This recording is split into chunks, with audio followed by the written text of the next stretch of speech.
If you want to make $100,000, $1 million, $100 million, anybody can do it.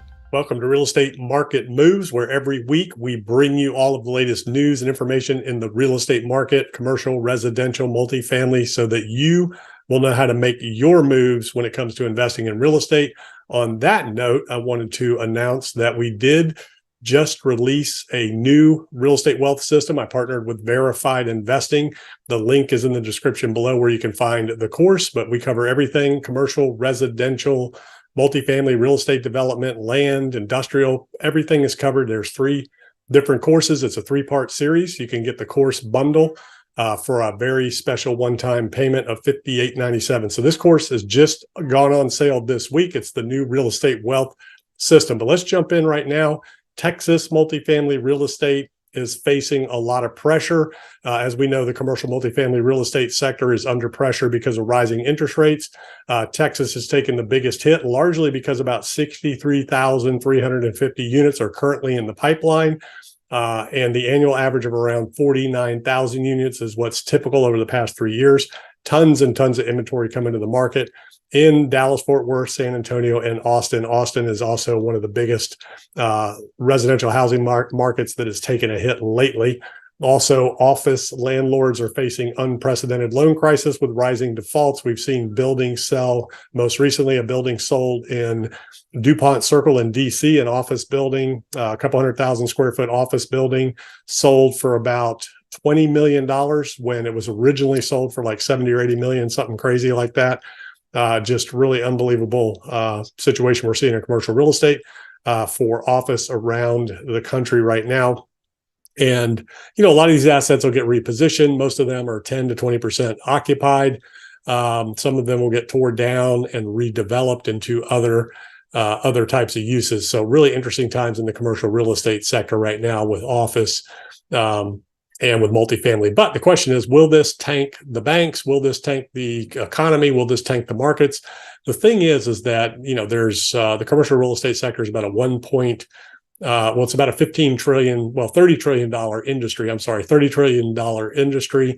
About 1.5 trillion in loans are coming due over the next 18 to 24 months.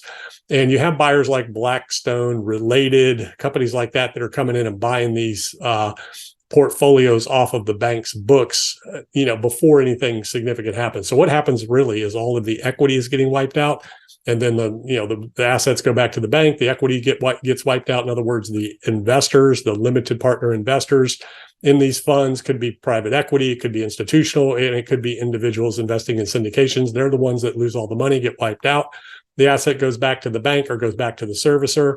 And ultimately, at the end of the day, gets sold for pennies on the dollar, sometimes 80 cents on the dollar, sometimes 20 cents on the dollar. It just depends on what the asset is. But there are buyers out there, so these will get absorbed. So it's not a systemic risk at this point. It's just not big enough when you're talking about a $30 trillion industry and you've only got about 1.5 trillion at risk. It's not huge, although in China, it is a big deal.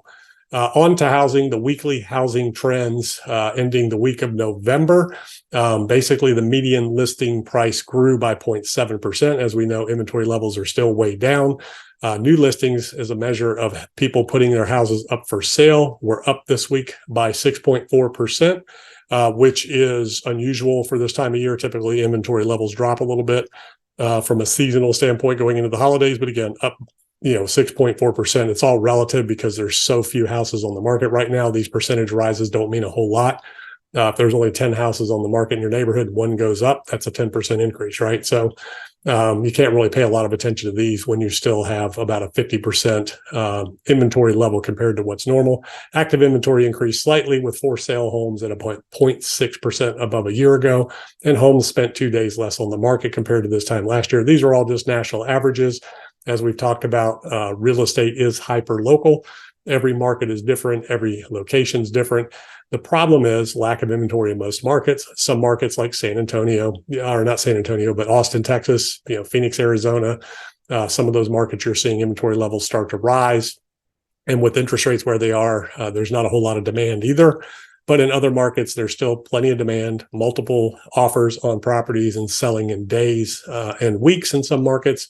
Another thing, buyers contend with limited inventory and high mortgage rates. which is affecting the down payments. Down payments are climbing on properties. Obviously, as the median house price goes up, you have to put more down. Down payments climb nationwide as mortgage rates increase, and the accumulated savings continue to be a factor, even as saving rates are below historic levels. So the consumer is under some pressure.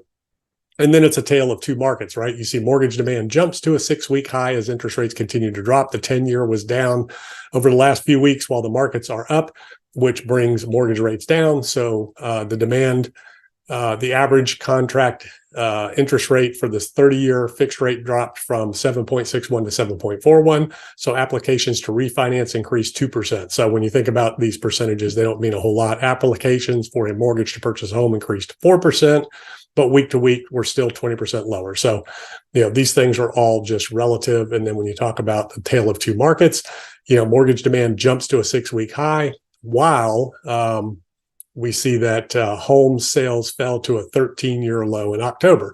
So it's really, again, when you have this level of low inventory, this level of lack of activity with transactions being down in the commercial sector, 80% in the residential sector, probably 60% in most areas, you can make the numbers move pretty quickly with very little activity. So once again, the real estate wealth system has been released. You can check out the link below.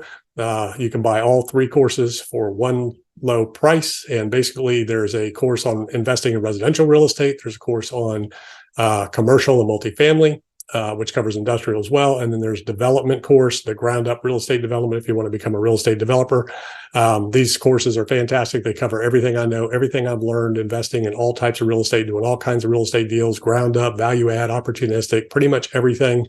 And also some exclusive interviews with some of my top clients, my one-on-one clients that I'm mentoring around the country, doing all kinds of different real estate, residential, commercial, multifamily, real estate development, how they got started, how they exited the W-2, full-time W-2, just like I did, how they got into real estate, how they found their first deals, how they funded them, how they're scaling. So we get into detailed nitty-gritty. So all you got to do, go through the courses, copy what they did, and you can do what we have all done over our careers, doing hundreds of millions of dollars in deals, over $1 billion collectively with all my clients, assets under management deals in progress. And you can see what some of the people are saying about the courses and about the coaching and mentorship. So anyways, go check it out. The links are in the description below. I'll see you on the next video.